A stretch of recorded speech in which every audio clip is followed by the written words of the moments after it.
A woke storm has erupted on Capitol Hill after the first ever transgender woman was elected to Congress.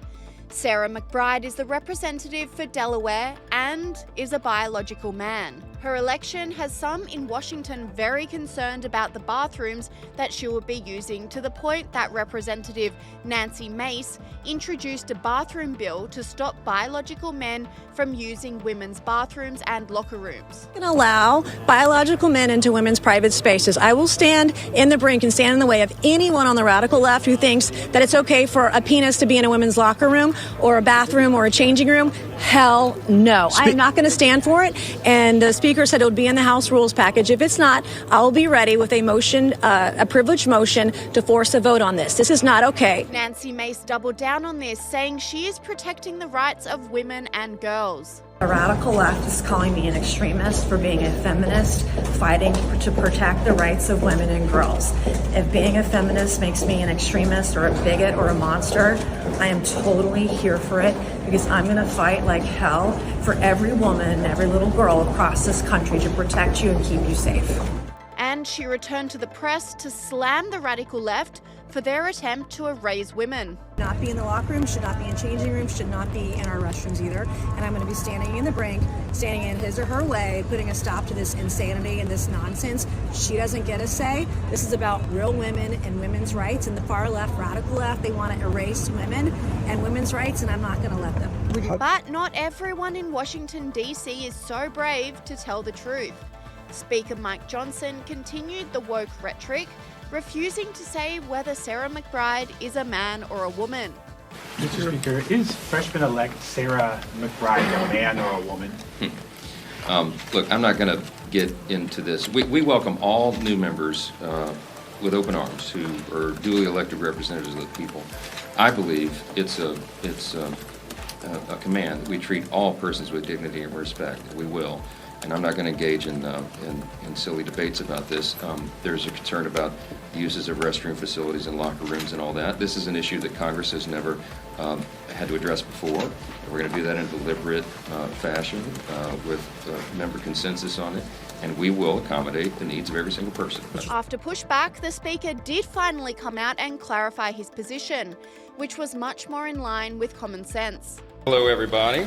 I just want to make a statement for all of you here and be very clear. I was asked a question this morning at the leadership gaggle, and I rejected the premise because the answer is so obvious. For anybody who doesn't know my well-established record on this issue, let me be unequivocally clear. A man is a man, and a woman is a woman, and a man cannot become a woman.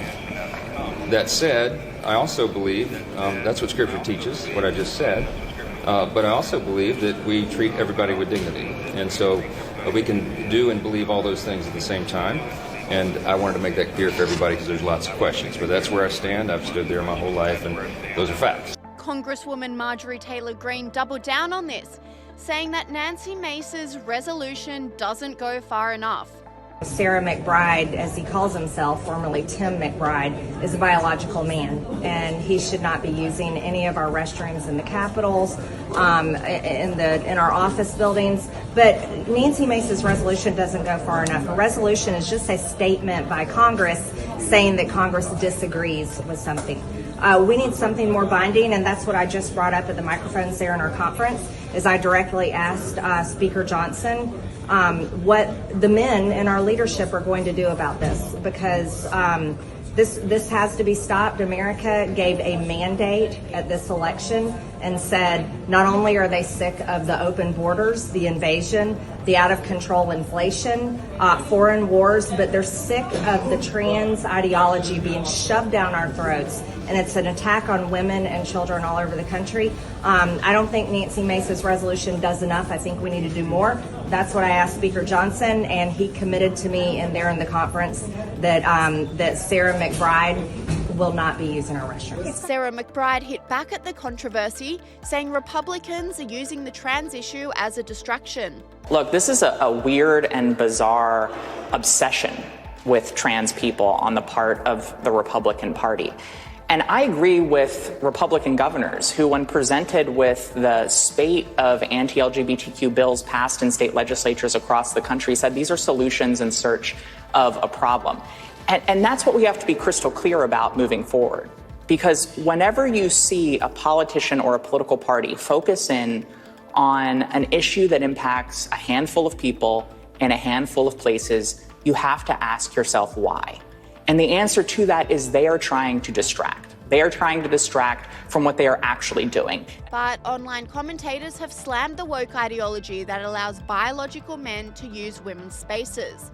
This commentator said, Sarah McBride is a man who wants to be in women's bathrooms. Representative Nancy Mace is standing up for women. Men do not belong in women's spaces and sports. The entitlement of these dudes is insane. But not everyone agrees. This Democrat said Sarah McBride is the first transgender member of Congress. In response to her election, Republican Nancy Mace introduced a bill targeting her and what bathroom she uses. It's straight up bigotry and bullying. I support Representative-elect McBride, and I hope you do too.